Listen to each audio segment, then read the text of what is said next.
Look at two of my older dragons, Zuri and Astro. Oh boy. I did remake Zuri. There's always room for improvement. Another example is Jackie. I have 3 versions of her. The first one isn't bad. This side is pretty decent. I also tried to make a moving eye, but that just didn't happen. The base is amazing though. The second one is just terrible. Why does she look so depressed? I used paint for her since she's made of cardboard. Bad decision. However, the base is very comfortable to hold. The third version is top tier. I really love how she turned out. I used paper for this one, and that was probably the best option. Wonky. The base is also very nice, but not as good as the other one. Wait, what? Oh, nah. I see a lot of puppeteers struggling with this. Here's what I tend to see. Here's a puppet, Scarlet. Not too bad, right? Look at her mouth. Completely straight.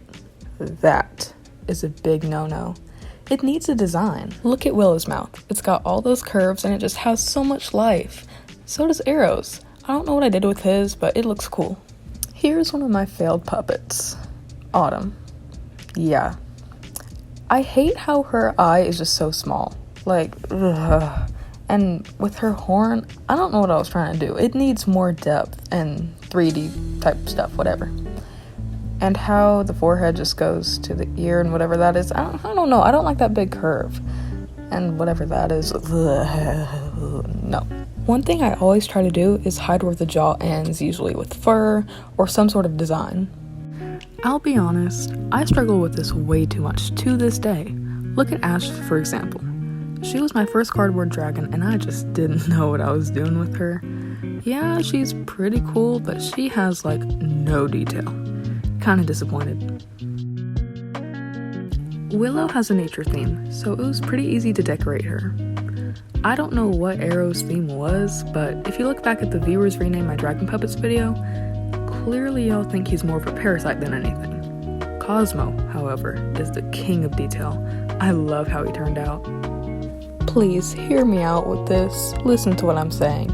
Never use copy paper for dragons. Look at how flimsy this junk is. I beg you, please don't use it. Instead, the paper that I use is like small poster board pieces, whatever. Very sturdy, amazing for dragons. I hate using colored pencils for dragons. Instead, I use alcohol markers. They just run so smoothly. For sketching, I use a regular pencil, but for outlining, I use a Sharpie. If you're one of my OG subscribers, then you might recall that this is my old background, but now this is my new background. Over here where I store all of my puppets is where my ring light is. It has multiple settings. I prefer the warm setting, and then I'll just dim it down a little bit. Lighting is a big struggle for me because you can see my shadow. As for my LED lights, I like to set them to a more neutral color. Your background can actually tell a lot about you and your channel. So most of y'all know that I'm Sunflower. I'm on YouTube. I love my fans. I'm a Christian. I love pets and animals. I love music. And then here's some of my favorite puppeteers. Among Us because it was a good game. Murder Drones because it's amazing. The Toothless meme because why not? And a sunflower because I am Sunflower Dragons.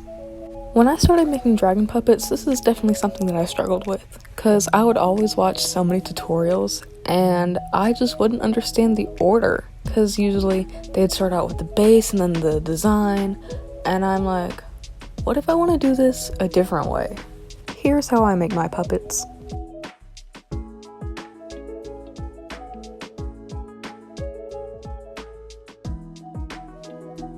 Now, it's okay if your order doesn't look like this.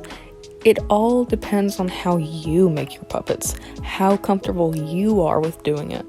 And your puppets are not going to look like mine unless you copy them, which I don't recommend.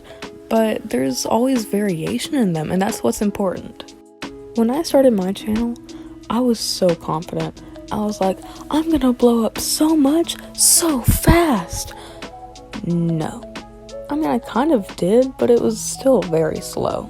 This was 2 days after starting my channel, but that's only because I posted things like crazy.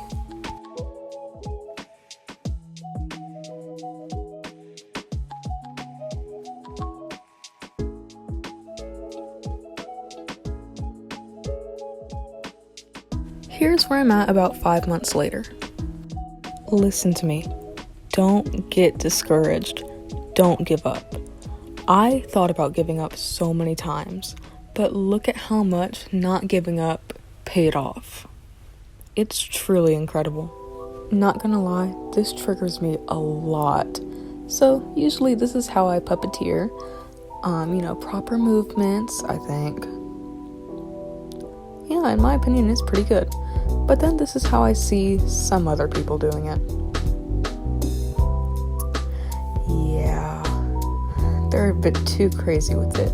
It's more all finger movement than one finger movement. And then there's just the hand movement. This triggers me so much, and I hate to point her out, but just Rui Dragon does this. I want to tell her, but the thing is, I don't want to come across in a mean way. I will admit, I do take inspiration, but I've gotten way better at not overdoing it. This type of inspiration is fine, but this much? No, don't do it. I remember when I got my first few hate comments, I took them personally, and that was not a good idea. They don't know what they're talking about. I mean, look at these examples.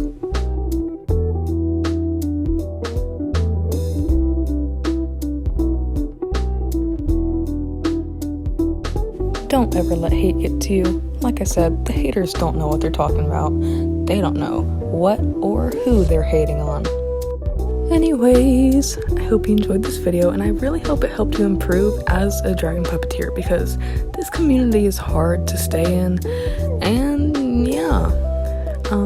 And also, don't let this video flop. This thing took me forever to film and to edit. My storage is screaming right now. Please, don't let this flop.